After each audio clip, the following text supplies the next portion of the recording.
Good morning, everyone. Today we are going to do an activity. Instead of you listening to me, you're going to watch this video and answer the questions on this worksheet. So after you watch the video or during it, you need to be able to fill in these different parts. What does WARP stand for regarding website evaluation? And what does the T part, instead of warp, you could think about wart, and be able to answer these different URL addresses. So you have to answer these questions after watching this short video on how to become proficient at evaluating websites. So you're starting your research, and you know there's all sorts of stuff out on the internet. We know there's good, we know there's bad, but how do you decide which one to use? So right now you should be first of all thinking about going to the library webpage and using our databases like GaleNet, Encyclopedia Britannica. Start there first. You know those are resources that are validated. We purchase them. You don't have to question if they're reliable or not. But if you have to go out to the web, not everything can be in the databases. What can we do? Use it with caution. Not everything's reliable. There's a lot of hoaxes out there. You've talked about it before. So, what can you do? How do you think about it? Yes, you can be someone, if you think wisely, you know that you can evaluate those websites. So think of WARP. W.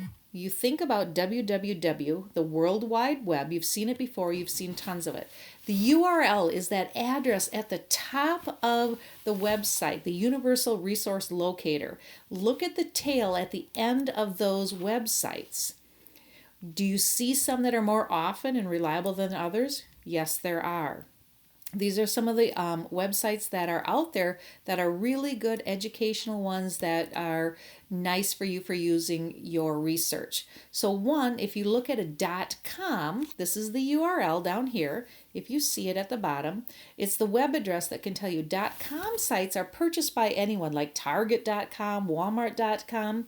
Those are usually places that want to sell you something. So as far as research, probably not the best use if you see anything with .com on it. More of a store than it is for information for research. If you see anything with a .edu at the end, that is one that is usually reliable information. These are schools, educational based ones, colleges. If you hear anything about viterbo.edu, those are websites. Yes, those are reliable, secure, accurate sites. Anything on that, go ahead and use those. .gov or .gov. Absolutely, you can use those. Those are government affiliated websites. They're accurate, like state parks are .gov, electioninformation.gov. All of those are put out and it's extremely secure, extremely accurate as much as possible. Go ahead and use any of those. NASA.gov. If you're doing anything on space, excellent source right there. .org. Now this one can be kind of back and forth. This one you have to just really look at very carefully. It's an organization, usually not for profit. So there might be cancer, something for cancer.org or diabetes. And usually those are websites that they try to get information out to people, usually pretty accurate. And an organization has to get special permission in order to get a .org URL tail. But you always have to look at it to make sure, is this what I want and what I need? So look at those, maybe yes, maybe no. .net, run away as fast as you can. Do not go there. .net can be purchased by anyone, a range of businesses, individuals. I could set up a .net and I can try to sell you something, influence you. There might be some that are out there that are okay, but for the majority, avoid these or look very, very carefully before you take any information off of these sites. So far that was the W in checking for website credibility. Then now think of A, the next part in your evaluation when you're looking at a website. A, who created the page? Who was it for? Is it by an organization or is it someone who's really biased? Is this person an author? And part of it is you have to look who wrote it. Usually their name might be at the end. If there's no name, nobody that you can find, that seems a little questionable. And then you have to ask yourself, why should I trust this person? Do they know what they're talking about? Or is it just anybody that signed up, created their own website just to make people mad or make you buy something? So look at who is writing it. If it's National Geographic, the authors are very reliable. Those authors are researchers and scientists. But maybe if you look at another one on Velcro Planting Farm, maybe be a little suspicious about that person if there's no author information. So the next one, we had W, we had A, now we have R. What's the reason for this website? Think about it. Is it the reason that they created, is it bias regarding, for instance, an election? Someone who's running for office, is it totally their bias, what they believe? Global warming, is it someone for the global warming, believe it's there, or someone who totally denies it and says it's a hoax? Is their bias only one side, or is it an equal piece of information?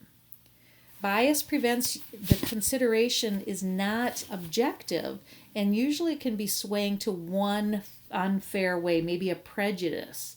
But sometimes people are just purely informative all about certain facts, may or may not be a bias, so you have to read it carefully to see if it's a good reason for the website that's to inform you or to destroy someone with some negative information.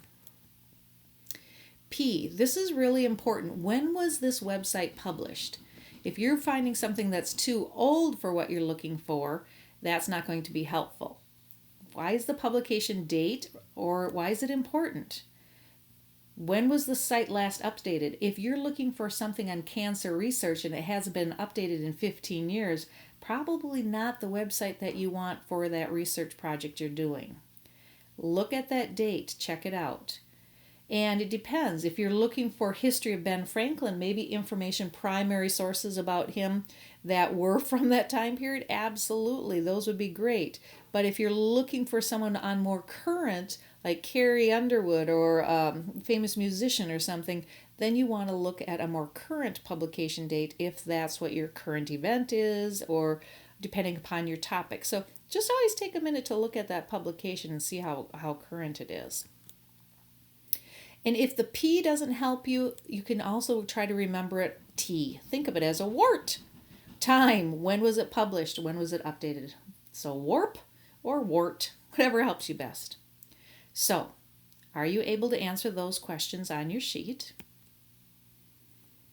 Are you able to do it? The other thing to think about, just think, is the website easy to get through, or is it really full of errors? Is it hard to read? Is it organized? If you go to a website and a lot of the links are dead or saying invalid, then it's time to maybe jump off of that website, go for something else. And if it doesn't load real easily, is it maybe just a really cheap website and somebody else is using it just to try to get to you? And if there are a lot of ads on it, that's probably a .com or a .net trying to get you to buy something, where our databases are all ad-free, no commercials in it. Makes it a lot easier for you, and you don't have to worry about any of that stuff affecting your computer on our databases, where the web can bring in a lot of scam and potential viruses to your computers. So, we don't have time to go, but the more you practice warping, the better you'll get at it. So, think about these questions. Think about what would be the best one for your source for your bibliography. And as you're done today, answer your questions and take it to Mrs. Watson or your teacher. We'll look over how you did, and the rest of the time will be yours to start either on the databases, start getting books out in the library on your topic, depending upon what your needs are, where you're headed. Your teacher will tell you any information at the end of this video. Have a great day.